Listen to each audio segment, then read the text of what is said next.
Okay, today we are going to discuss the flash, and we will get started with some overview, and then we'll talk about the device physics of the flash transistor today. And then probably next lecture we will talk about the array architectures, the different kinds of flash, NOR versus NAND, and then we will focus mostly on the NAND flash for the rest of the lecture. And then we will talk about the multi-level cell operation, and then reliability issues with the NAND, and of course the scaling challenges. And then we'll talk about the industry solutions to that, include the tetrap cell and then 3D NAND. So let's get started first. So as you are familiar with this NAND technology, so basically your digital storage is all based on the flash technology, right? So here we show some examples. And you can tell that from many of your products, you have those NAND flash memories somewhere to store your data, right? So here on your SSD, on your USB, or on the phone, or even the SD card for your camera and so on. So then those are all based on the flash and especially NAND flash.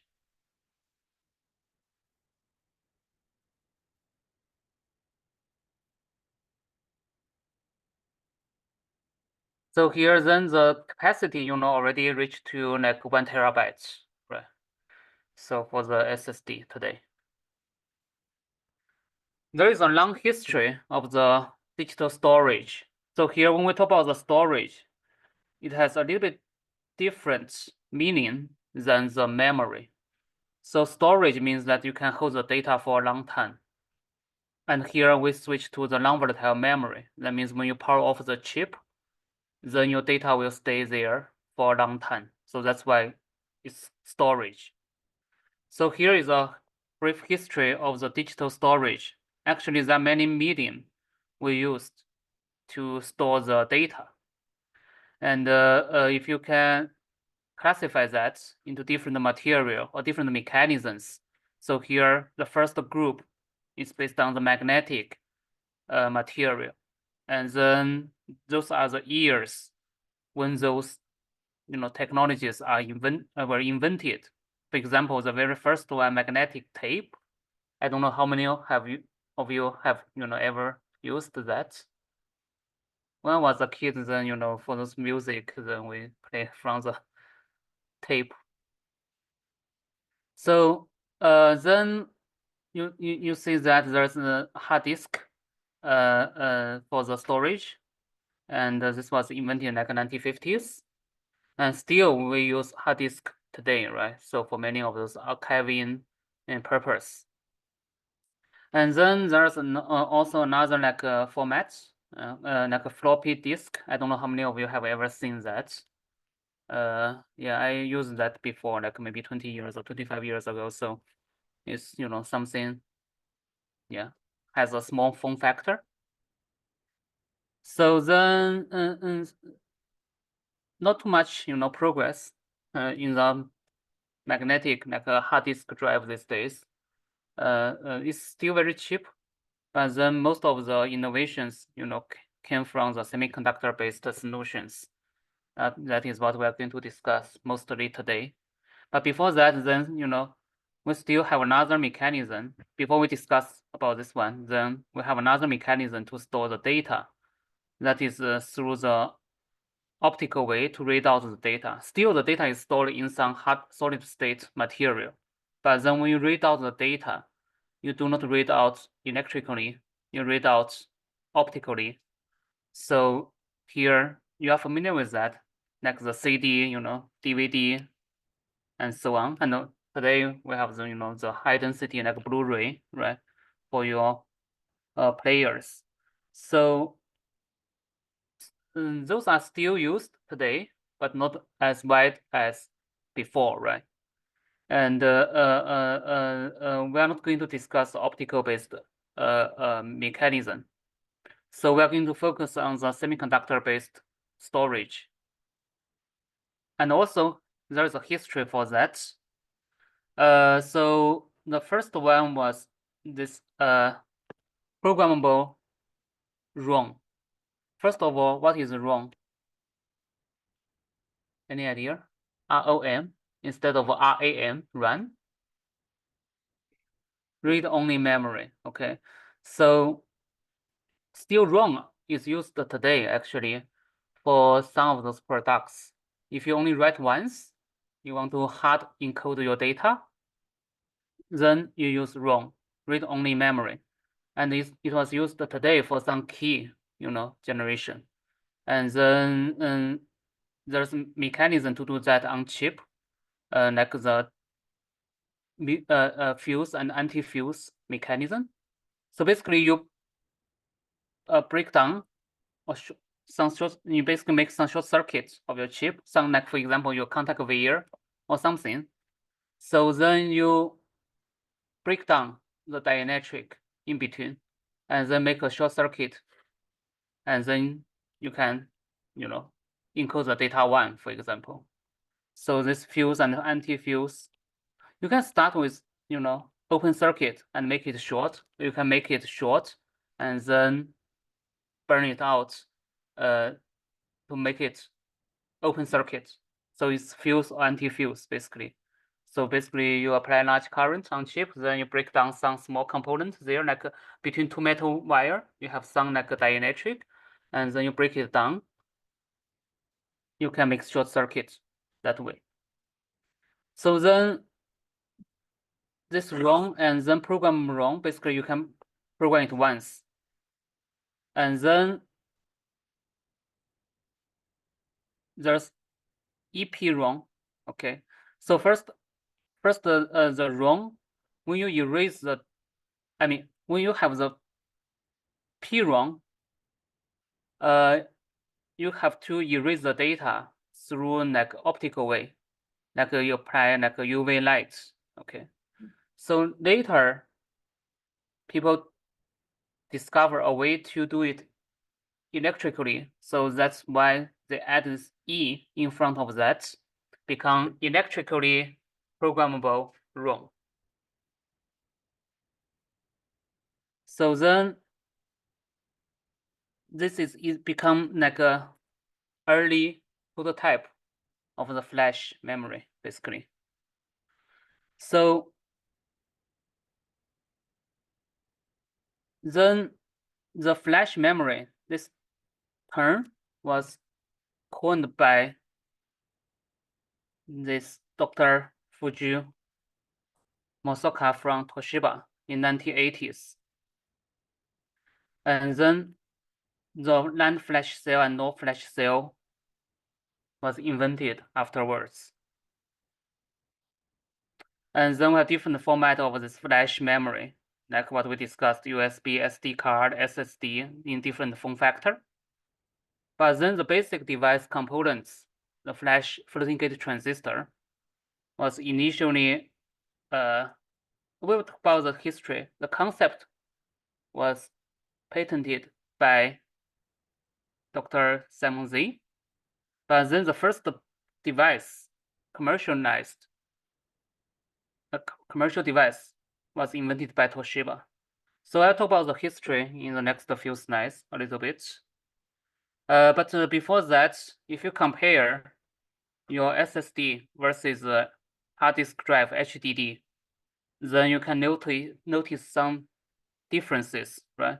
For example, here the startup time, your SSD, you can wake up pretty fast, but if the system is powered up by the HDD, then it will take some time to wake it up. And then the speed-wise, of course, SSD is much faster because HDD, is based on the rotation of the hard disk. That's mechanical components there. And then it's RPM, right? The rotation per minute, and like 7,200 RPM.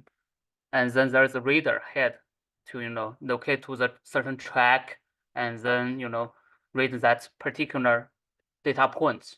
So actually the HDD, readout is through that giant magnetoresistance effect. The GMR effect is based on, the turning current between, two magnets, depending on the magnetization. Like if they are anti-parallel or parallel, then you read out different currents. So the readout, the sensing is by electrical. However, the HDD, when you locate the data, like the address, you are going to mechanically rotate and then find that particular location. So there's no electrical way to do the address, what we discussed before, like row address, column address, and then you do the decoding using the circuits. So then the HDD is all like mechanical, right? So that's why then you make some noise during the rotation, and also mechanically it's not very stable, okay? However, the data retention is good. So for the HDD, you can keep the data for much longer time compared to the flash we're going to discuss later. So that's why today HDD is still used for archiving purpose, okay? If you want to store the data for a long time, let's say 100 years, then probably you still need to use HDD, okay? SSD is not designed for 100 years. After a few years, even 10 years, maybe there will be degradation. So, okay, so then let's look at the first patent by Kang and Z. I don't know how many of you know Simon Z. Have you ever studied the classical textbook, Semiconductor Device Physics, written by Simon Z? And he had this first patent on floating gate memory. So this was an initial conceptual design. And then later, here, 1984, as I said, Toshiba first commercialized this technology into a real transistor structure. And then soon after that, then this NAND architecture was also proposed by Toshiba. So Toshiba actually did a lot of pioneering work in the NAND and flash, and even 3D NAND was even firstly invented by Toshiba. Okay.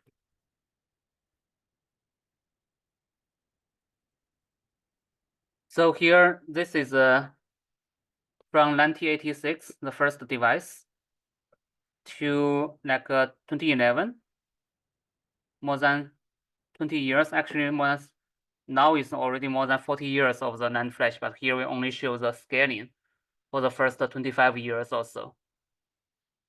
So initially, you say the technology node was 1.5 micrometer.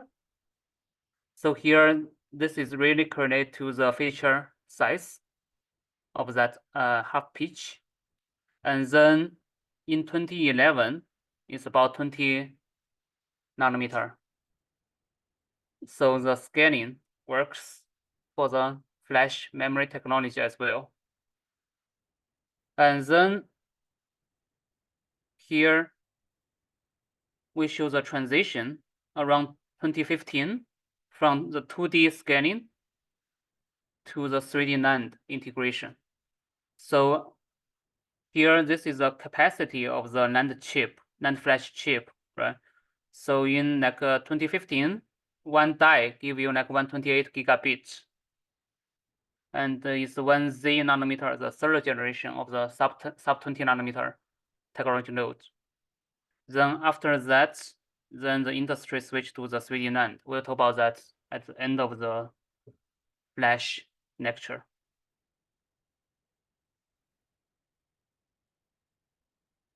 So any questions?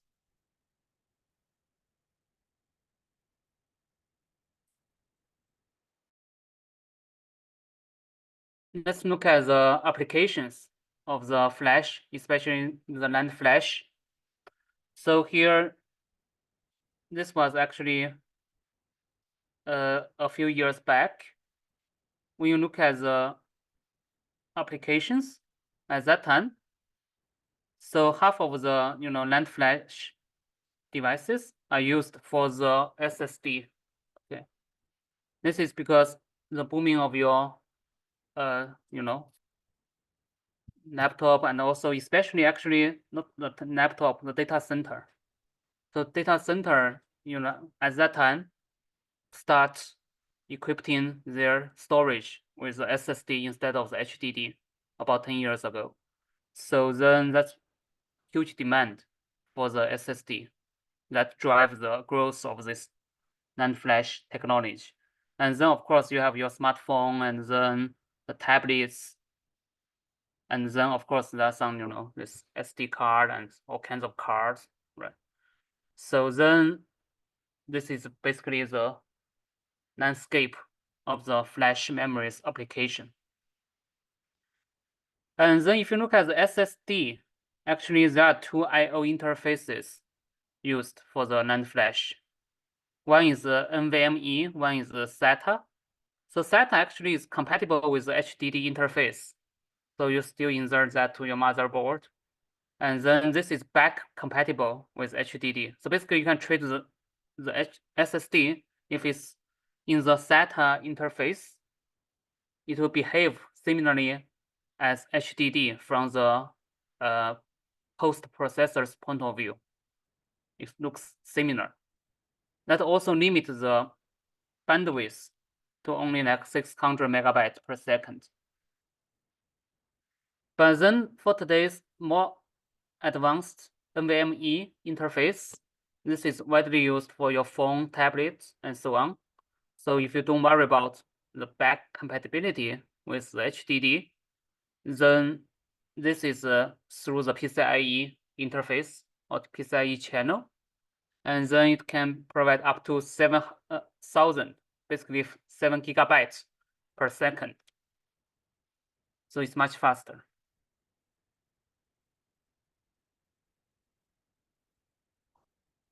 So here, this is last slide before we talk about the technical market analysis for the NAND flash. It's a big market, like over like 60 billion annual revenue. But if you break down the revenue into the companies, or we call vendors, right? Flash memory is also a vendor-driven business, like the DRAM. So flash actually has a little bit more vendors than DRAM. If you recall, DRAM we only have 3 major vendors, right?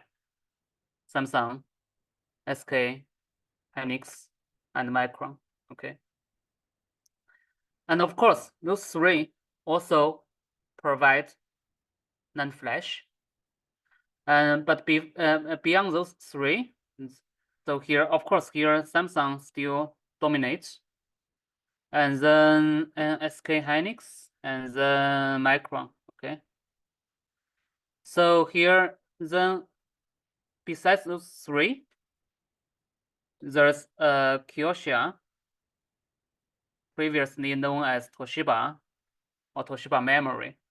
So I mean, in 1980s, it's all Toshiba, but Toshiba has so many business, and then later they have separated the memory business or memory division as Toshiba Memory, and then I think like 3 or 4 years ago, they changed the name because overall Toshiba's financial situation not good, so then I think it's like a spin-off, and this company become Kioxia. Okay, it's based in Japan, but still it provides quite some market share right here, as you can tell. So then there's another company, right? Western Digital. Okay, so the history of the Western Digital, actually before that, the company was called SanDisk. Okay, the SD card, that landmark come from SanDisk. So SanDisk was acquired by Western Digital back in 2015 or 16, around that time. So before that, Western Digital is a company who sell hard disk drive, as another company, right? Seagate, basically, those two.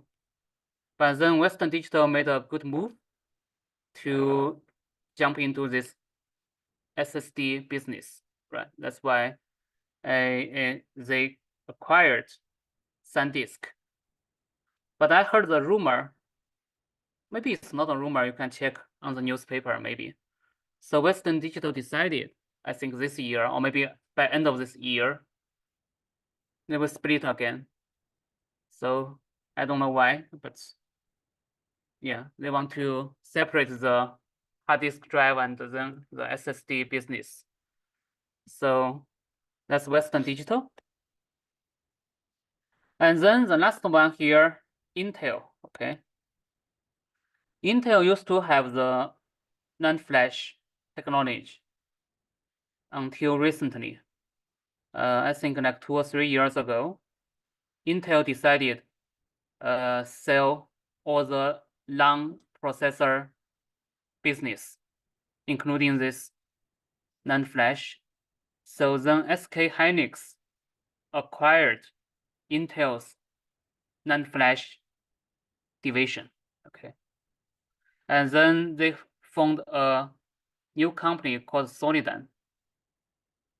I don't know if this is a temporal solution or eventually it will, because this merge process, I think from their like plan is for like 5 years. So SK Hynix gradually, take the Intel's technology, employee and facility and so on. So then they found a temporal, I don't know if this is temporal, but they found some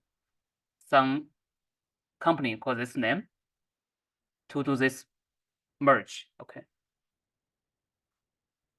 So any questions here? Okay. So basically that's a landscape of the NAND flash.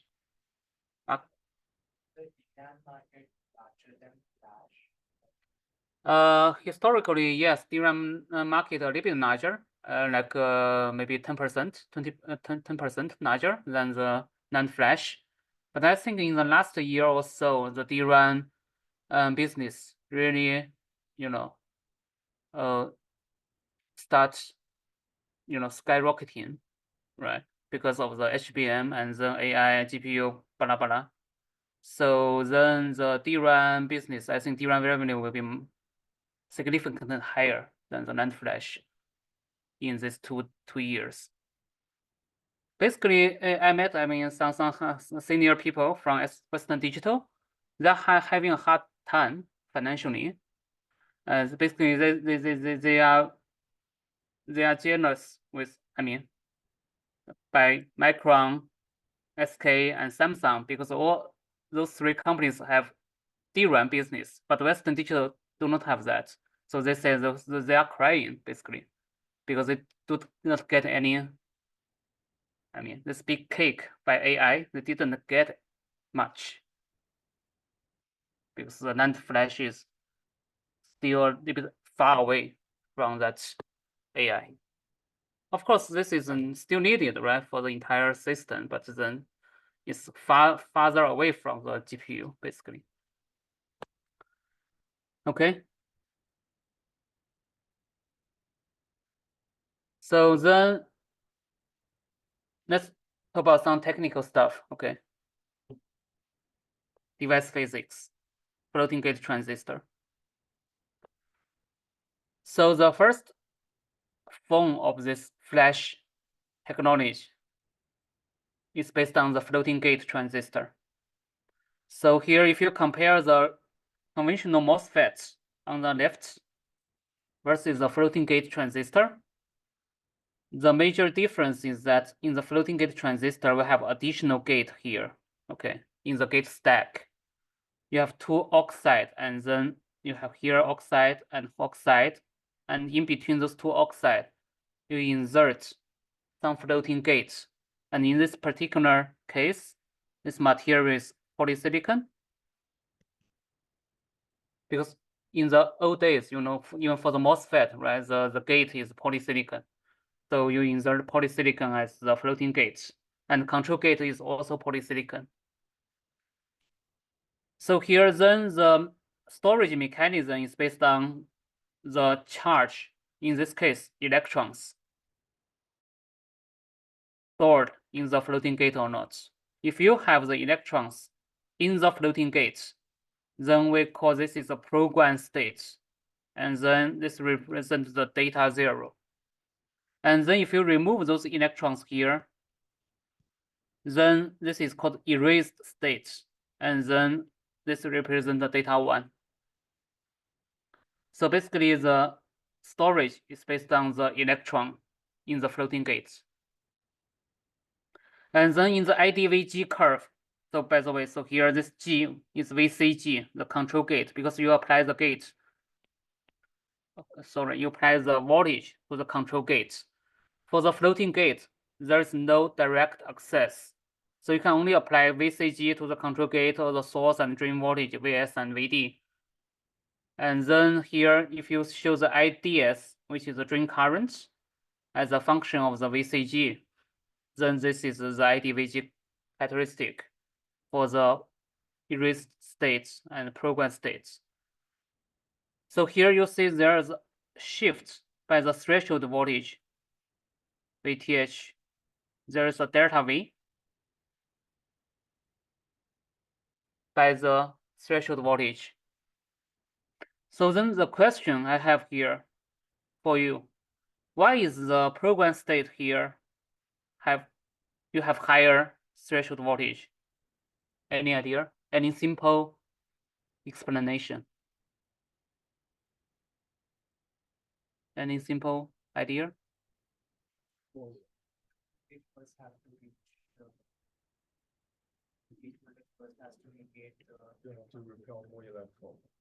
Yeah. So a simple way is like what you just mentioned, right? So you already have some electrons here, and then if you want to overcome whatever impact you have here, then you have to dump more positive charge, right, on the control gates. Then some of those charge needs to screen those electrons in the floating gate. Then you need additional charge to turn on whatever, you know, channel here. So by the way, here the floating gate is all N-FET, okay, N-type. So then you need additional electrons to induce the channel. That means higher voltage, right? Higher threshold voltage. Okay. So any questions? This is a very fundamental principle. So here, if you look at the real structure, this is how it look like, right? So we have two poly gates, and then this is a floating gate, and then this is control gate, and then we have two dielectric or two oxide.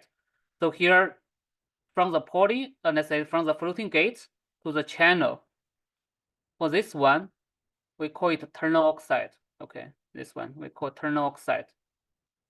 And then the other one here, between those two poly, we call interpoly dielectric. So here typically is a sandwiched structure like ONO, oxide, nitride, oxide. So here you have some like numbers. For the ternal oxide, it's basically silicon dioxide, SiO2. And then this one is about like 8 to 9 nanometers thick. So you see this is actually thick compared to your logic transistor, right? Logic transistor, even you use silicon dioxide in the last generation, like 45 or 65 to 45 nanometer node, then your silicon dioxide is like 2 or 3 nanometers thick. So this one is much thicker than that logic transistor's SiO2. So then the interpoly dielectric, this one here, ONO, is like in total about 15 nanometer or so. Okay. So then here we have this IDVG curve again, and then erase state correspond to this one, and the program state correspond to this one. Okay, and then in the transistor symbol, to differentiate from the regular MOSFETs, then sometimes we add additional like a dot here, or sometimes it's a straight line here. So basically, you need to show this additional floating gate in the transistor symbol. Okay.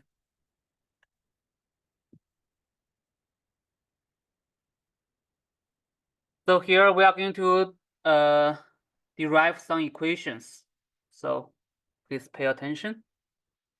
We are going to analyze the floating gate voltage, which is VFG, its relationship to the VCG. Okay. As I said earlier, so you can only apply voltage to the control gate, right? You apply voltage here. But then this voltage is not the same as the voltage potential here in the floating gate. But what matters to the underlying channel is the potential of this floating gate. It's not what you apply here, okay? Because what you apply here may not directly transfer to the channel. So what controls the channel is a VFG. So we need to derive some relationship between the VFG to the VCG. So that's the purpose for the following discussion. So here we're going to use this simple capacitor model to look at this problem. So here we have many capacitors in this circuit, right? So here, if you abstract the transistor into a capacitor like this in the electrostatic way, then this floating gate voltage, okay, actually is coupled to the VCG through this interpoly dielectric capacitance we call CK, this one. And then you have this overlap capacitance like your VGS, VGD. So we have this like on the source side, let's call CS. On the drain side, let's call CD. And then you have the floating gate to the channel coupling. We call this CG. Okay. So basically you have those 4 capacitors. So then let's do some derivation. Assuming that here the voltage you apply is all 0. Okay, so here is 0, 0, and then you apply the VCG here. Of course, the transistor may have the body VB or 0. So here then because you may have some electrons stored in the floating gate, so you have some QFG. Okay. So this QFG, how large is the QFG? Right. So we want to derive the QFG equals to the following. So basically here, how many charges you store here can be derived as voltage difference between this node to all other terminals, right? Because this is passive coupling. So let's say here, if you are standing on this floating gate, you look around, right? So you will see CK. And then what is the voltage difference between the CK? That is the VFG minus VCG. That's a voltage difference across the CK. Then multiply by the CK. That is a charge contribution from the CK. Then plus the charge contribution from the CS, which is this one, which is the VFG to the ground. And then times CS, similarly to the CG, and then to the CD. This is all ground. Right. So basically you have 4 capacitors. Each of them contribute some charges to the QFG, depending on the voltage difference between those capacitors. So you can move the terms around a little bit because here you have many of them have VFG. So if you make all the VFG together, you have this one, and then you have all those capacitance add up, then minus VCG times CK. Okay, just move the terms around. And then here we define the C total, CT, which is C total, is the sum of those four. So this is C total, CT. So that's why we replace this as a CT. Okay, just make it simple. So you have this one, right? So eventually you have QFG equals to VFG times C total minus VCG times CK.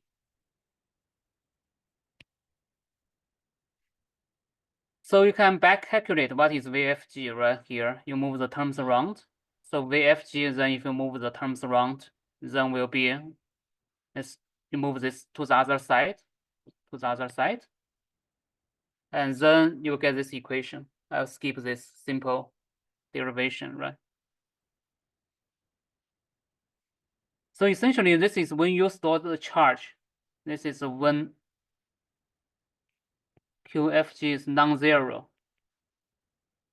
It's like your program state. This is your program state. So for short, we will use PGM for the program states and ERS for the erase states. Okay. Program state, you have this VFG. And then the erase state, okay. So basically you get rid of the QFG. As I said, you remove all the charges. Then you only have this one. So let's differentiate that. This VCG will be VCG prime in this case for the erase state because QFG is 0.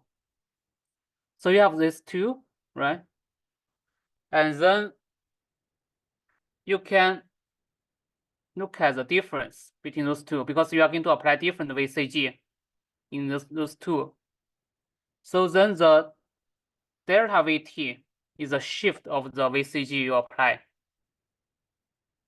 If you do that, these two, then the only difference is this one, right? So that means the delta VT is due to the charge QFG divided by CK. It has nothing to do with CS, CG, or CD. So the threshold voltage change is the QFG, the charge you store there, divided by the CK. That is the threshold voltage change. Okay. And then here we are going to define a coupling ratio here in this equation. So here, basically, when you do not have the charge, what you apply to the gates, control gates, multiplied by this alpha CG will be the VFG.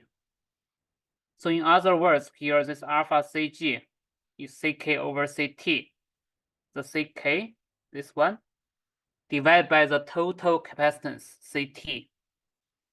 Or in other words, here, if you apply some voltage to the control gates, only a portion of the voltage will be applied to the VFG.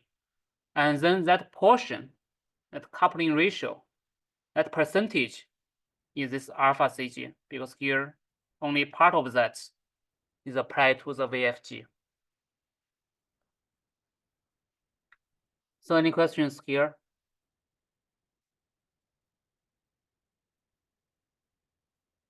Okay. So then let's determine this gate coupling ratio from some experiments.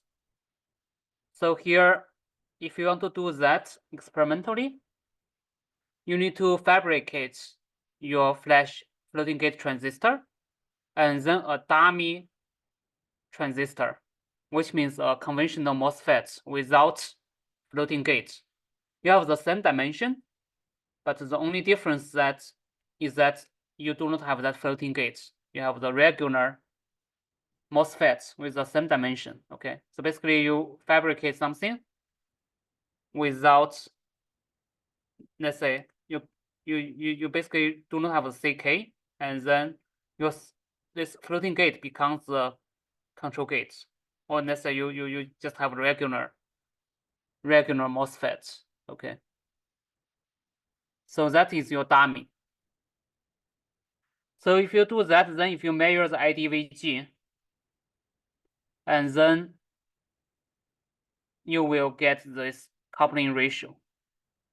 So let's do that. How do you do that? So let's focus on the,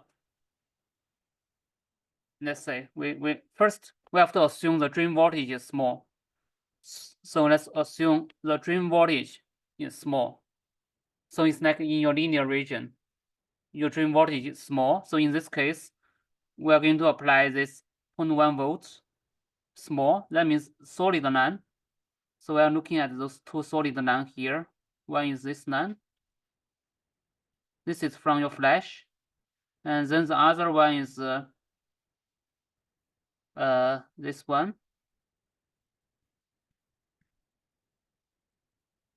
from your dummy. Okay,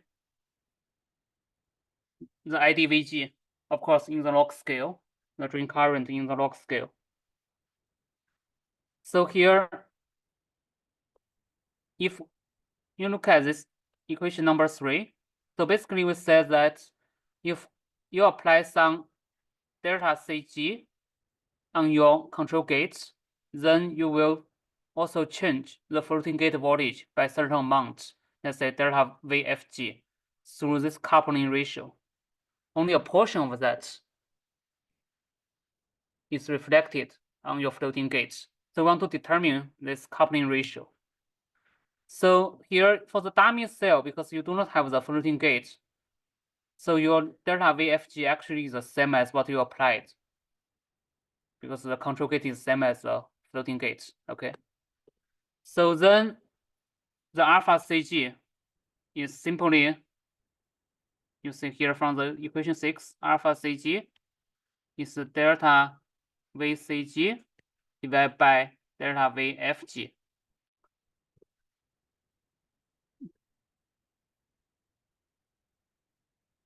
Because from the other way, okay. Delta VFG divided by delta VCG. Okay. So from the dummy cell, you can get the delta VFG, right? Because here in the dummy cell, the floating gate voltage change is the same as your dummy gate. So here, then you look at those two curves. First one is delta V, let's say on the here, the delta VCG side. Okay, let's look at the delta VCG first. That is your flash cell. If you change your current by 10 times, from 10 to minus 6 to 10 to minus 5 ampere, so here then your flash cell needs to change the voltage by this amount. That is your delta VCG between those two blue dashed lines. On the other hand, for your dummy cell, to change the same amount of current, you only need to move from here to here. Okay. So you change this by 10 times, right? The current by 10 times. Then you only need to move from here to here. That is your delta VFG. You see that change is different. Okay. On your flash cell, you have to change more in order for you to get the same current change. You have to change the voltage more. So if you read out the numbers here, for example here, this delta VCG is about from here to here. So roughly speaking, here is like 3.2 this point, and then minus this one, which is about 2 volts. That's your delta VCG. And then on the other one, this delta VFG is about this dash point to this one. So it's about 1.9, 2.9. Okay, so if you plug in those numbers and do the calculation, it's about 0.83 for this particular example. What does this mean? That means when you apply 1 volt voltage on your control gate, only 0.83 volts is dropped on your floating gate. Because it's coupling, right? It's capacitive coupling effect. So it's like a divider, right? So only a portion of the voltage you apply externally from the control gates drop on your floating gates. And eventually the floating gate voltage modulates the channel currents. Okay. So any questions from this one?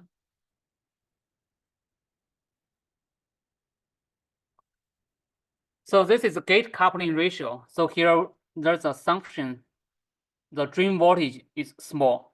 So we can ignore the impact of the drain voltage. But in the real device, you will have this. Right now, we are looking at, basically here, you are looking at just the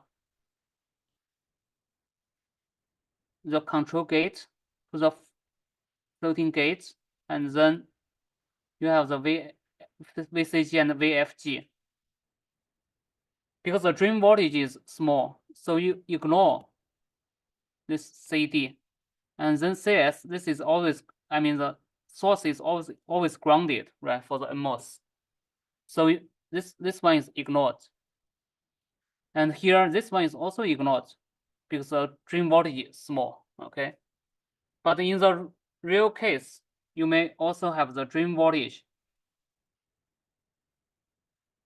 If you apply large drain voltage here, you will also have this drain to floating gate coupling, right? VCG, VFG. So if the drain voltage is large, then through the CD, you will have certain influence from the drain voltage. Or in other words, the delta VFG, any change of the VFG will be a function of the VCG you apply to the gates plus the voltage change from the drain. And then we already determined the VC alpha CG, which is the coupling from the gate, control gate to the floating gates. Now we need to determine this alpha D, which is from the drain VD to the floating gate. Okay, so you have this equation. Previously, we ignored that because here this one is small. But now we need to consider when you have the real drain voltage. So here then, if you want to determine the alpha D, right? So here you can rearrange this equation a little bit. You move the items around. Then alpha D will be this delta VFG minus the alpha CG times delta VCG divided by this delta VD. Okay. So let's wait a little bit.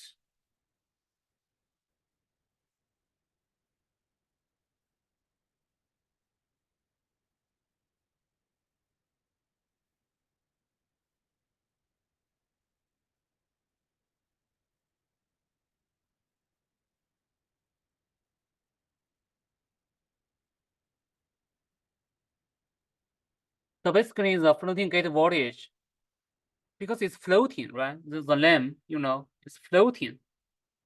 So that means it will be influenced by other terminals.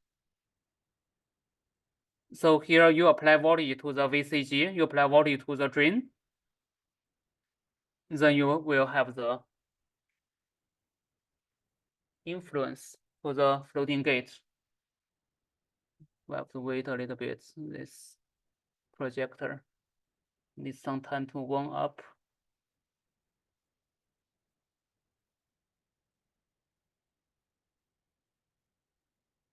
Okay, so then let's look at this curve again. Now you have to look at between the solid line and the dashed line, because here the dashed line is when you have the large drain voltage, like 2 volts. So here then let's look at the first one, the delta VFG. As I said, this could be from the dummy cell because dummy doesn't have the VCG. Then the VFG is the same as the VCG. So here then from the dummy cell, which is those two is from the dummy. So here let's look at the same drain current, like 10 to minus 5. So you are going to move when you switch the drain voltage. When you change the drain voltage from 0.1 volt to the 2 volt, your delta VD here is like 1.9 volts. When you increase the drain voltage by 1.9 volts, you see that here this shift by this from the solid line to the dashed line. For the dummy cell, you shift by this amount. This is what you have from the delta VFG. Okay, the first term here. And then the VCG is for the flash cell. When you change from the dashed line to the solid line, or this is the other way around, then the difference is between those two red dashed lines. So that is your delta VCG. Okay. So if you look at those points and you plug in the numbers, you basically look at those 4 points, and then you go roughly those 4 points. And then here, this alpha CG, this is from previous slide.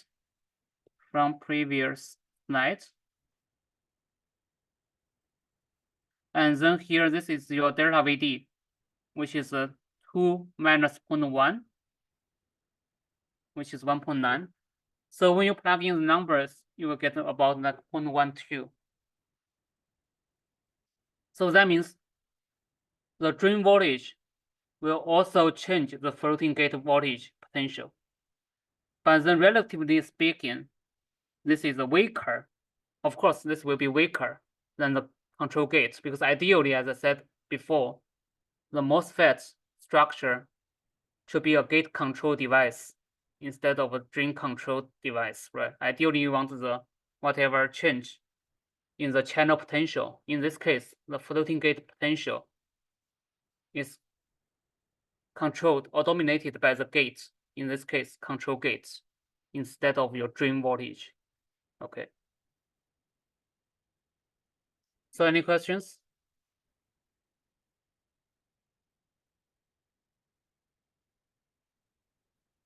Okay, so you may need to review this after class. That's a little bit tricky here. Then let's look at how we inject or eject electrons to the floating gates. So far we haven't talked about how do we move in and out those electrons. So if you want to program the cell, right, we discussed before, you have to store the electrons into the floating gates. So how do we inject electrons? So that is for the program mechanism. So there are like two kind of program mechanism. The first one is called channel hot electron, CHE. The second one is called the channel FN, tunneling. Okay, so let's look at the CHE first. So in this case, this is a typical voltage you have to apply. So first of all, for the flash transistor, the voltage is high, okay, compared to your logic transistor, and then you operate on 1 volt, for example. So here is typically more than 10 or even 20 volts.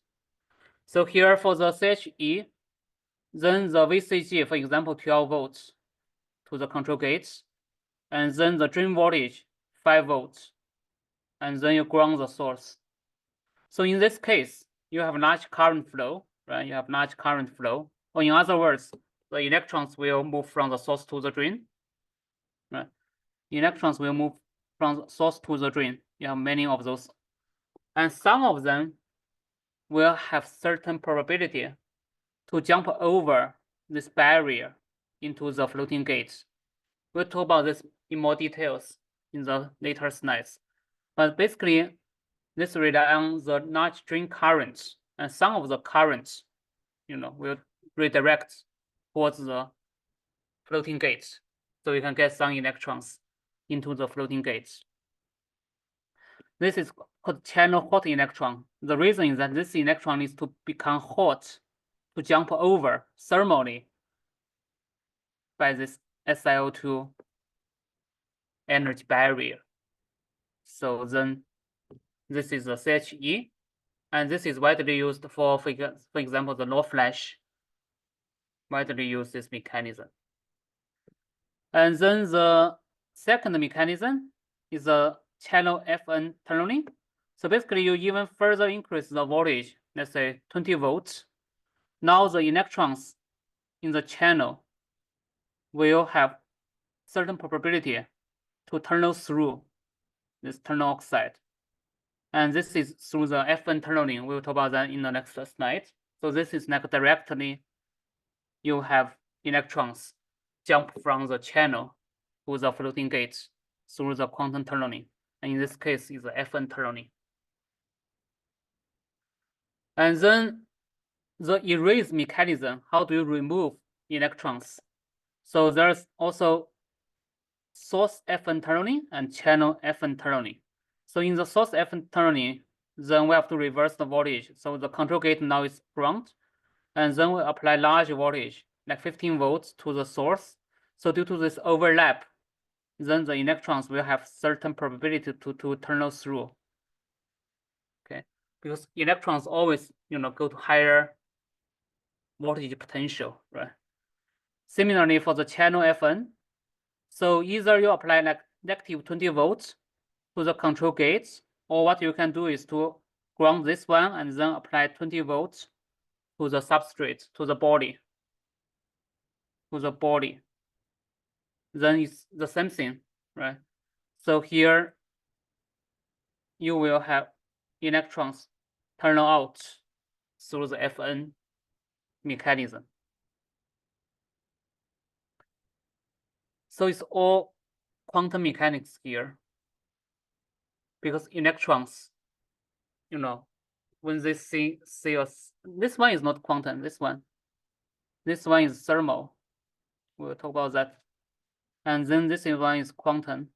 All the rest, when you have the tunneling, okay, tunneling is all quantum effects, because thermally is not high enough energy to go through. It's like the electrons go through the wall directly, because electron has certain wavelengths, and then due to the quantum mechanics, then you can find the electron on the other side if the probability is high enough. Okay, so let's look at the FN tunneling. So this is short for this Fowler-Nordheim tunneling, and usually we call it FN tunneling.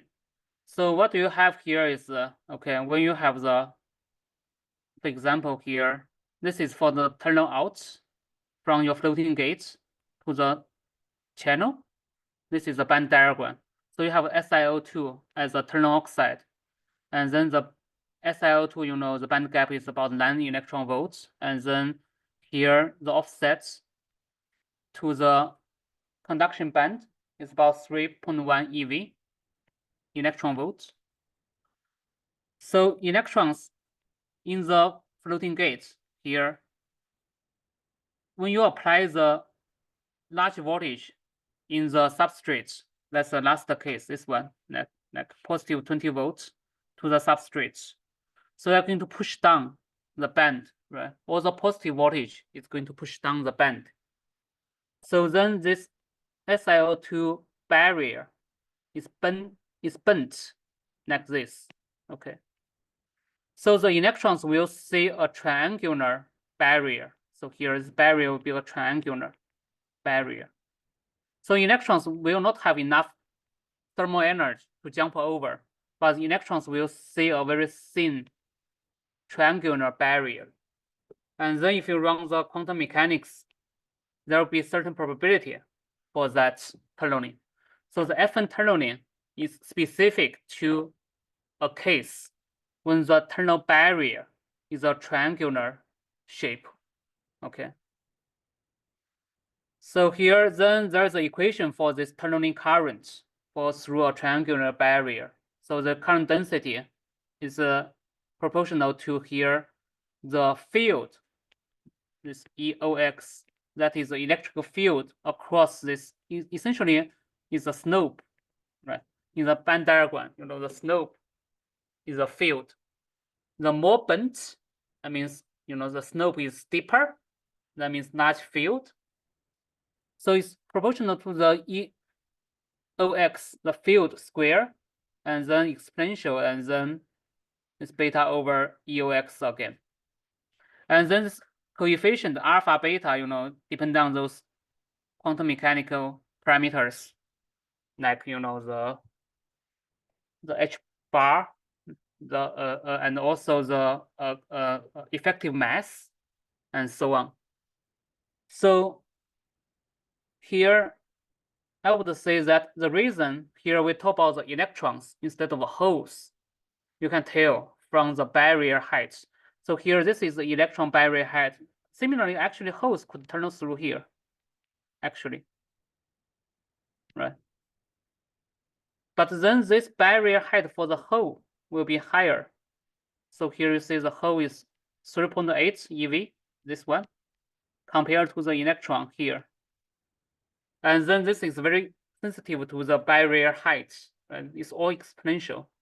So that's why, electrons tend to tunnel in and out instead of the hole. You will have a little bit of hole, but that's much less. Okay. So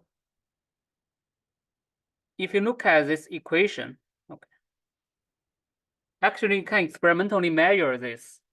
If you measure the gate current through the gate, normally gate current is very small. Overall, this is very small, so you have to have very precise measurements, or you have a very large gate area to get enough current. So, but if you measure the current through the gate as a function of the gate oxide field, then you get this kind of let's say the current density versus the field. It's not straight line, but if you do some like a rearrangement, because this equation, if you want to make it linear, you have to make this turn to this side and then take the log to expose this EOX. So if you do this, if you plot the JFN divided by the E square, the field is square, as a function of the 1 over field, if you rearrange or replot the data, then you get this like straight line behavior following this equation. And the slope actually is this beta coefficient.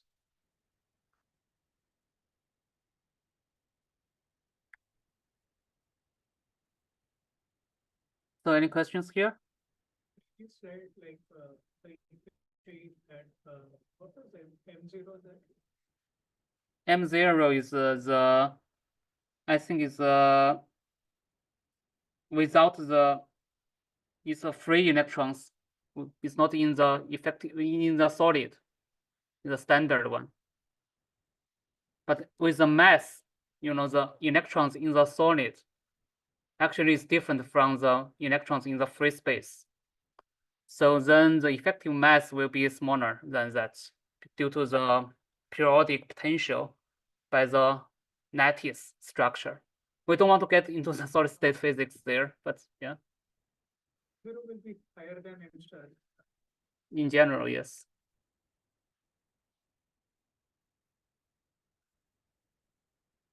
So then here, as I said, when you have this triangular barrier, okay, this is other, if you apply voltage to this side, then you will bend down this way. So you have a triangular barrier, this is Fn. But if this is thin enough, okay, you have this trapezoidal kind of barrier shape. This is direct tunneling. Okay. So the flash transistor is operated in the FN region. It's not direct tunneling. This is still thick. As I said, right, this is, for example, like 9 nanometer. So this direct tunneling usually happen in like 2 nanometer or below. So this is what we discussed before for the logic transistor, right? When we scale, right, the SiO2 becomes so thin, then the gate currents become exponentially large due to the direct tunneling. So this tunneling is something we want to avoid in the logic transistor, right? The gate current is not something we want. But here in the flash floating gate, this is what we take advantage of. This is what you need to program or erase.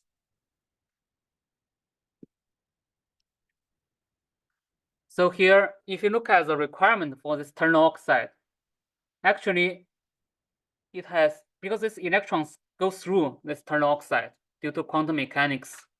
So if you look at the requirement for the ternal oxide, here for the program, during the retention mode, you want the currents to leak through the ternal oxide very small. Let's say this current density 10 to minus 16 ampere per centimeter square. So it's almost like a perfect insulator. However, when you apply like your 20 volts programming voltage, you want the current to go through the ternal oxide. So here, for example, if your programming time is like 1 microsecond, you want this current increase to 1 ampere per centimeter square. So it's like when you apply the voltage in the log scale of your gate current, when you apply this VCG, let's say from your 0 volts, this is very small, almost negligible. And then to, let's say, 20 volts, you need to jump the current by 16 orders of magnitude. 16 orders.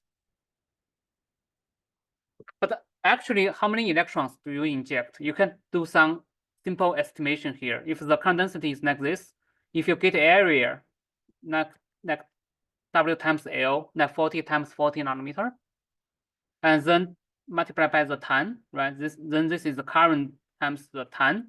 That is total charge. This is total charge, and then divide by the Q, which is electrons, 1 electron's basic charge quantity, which is 1.6 minus 10 to minus 1.6 times 10 to minus 19 coulomb. Then you get 100 electrons. So in this case, it means in the programming, you only inject 100 electrons into the floating gates. Okay. So you need a very nonlinear IV to have this behavior. When the voltage is very small, then the leakage is very small, very small. But when the voltage is large, then you get, exponentially large currents.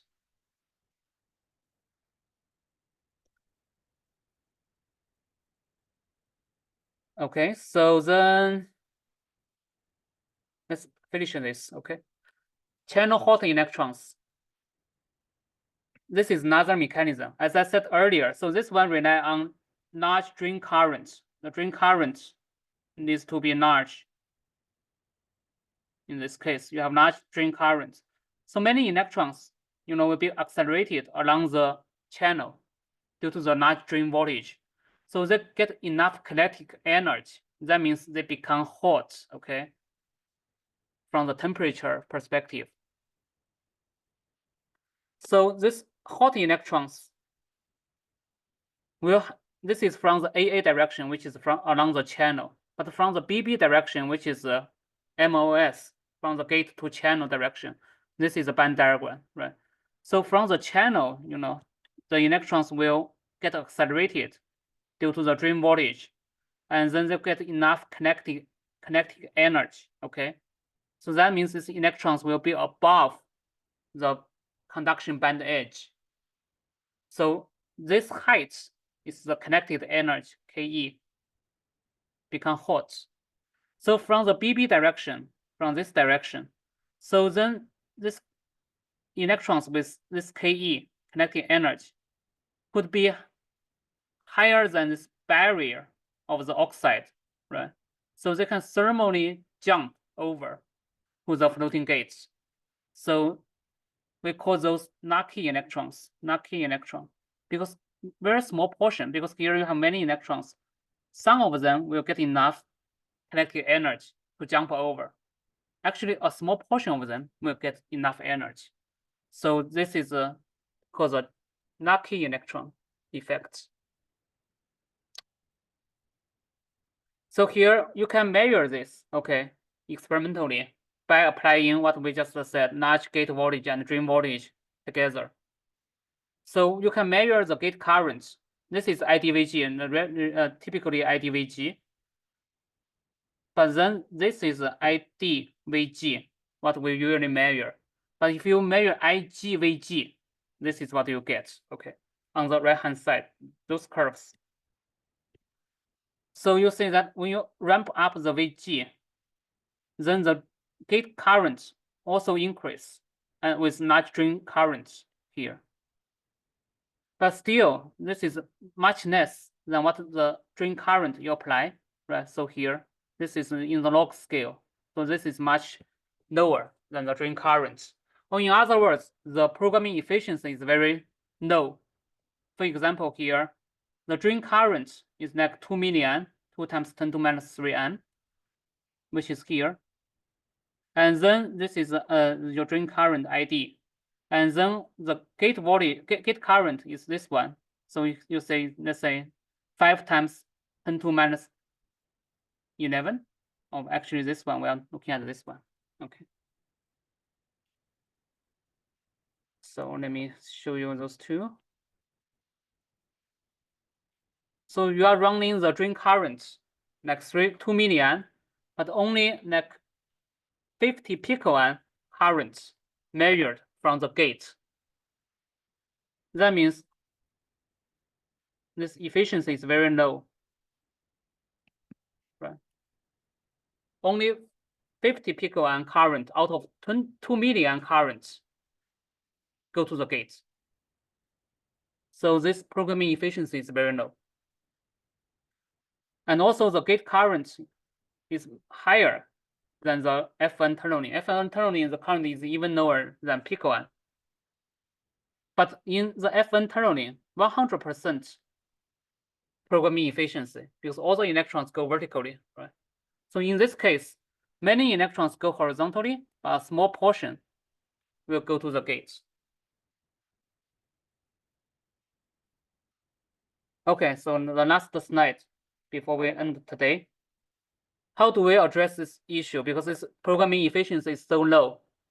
So what you want to do here is to do this source side injection or split this into 1.5T split gate design. This is widely used for embedded E-flash on chip. It's not for the off-chip NAND flash, but if you want to embed flash transistor with your logic, this is what you usually do, okay?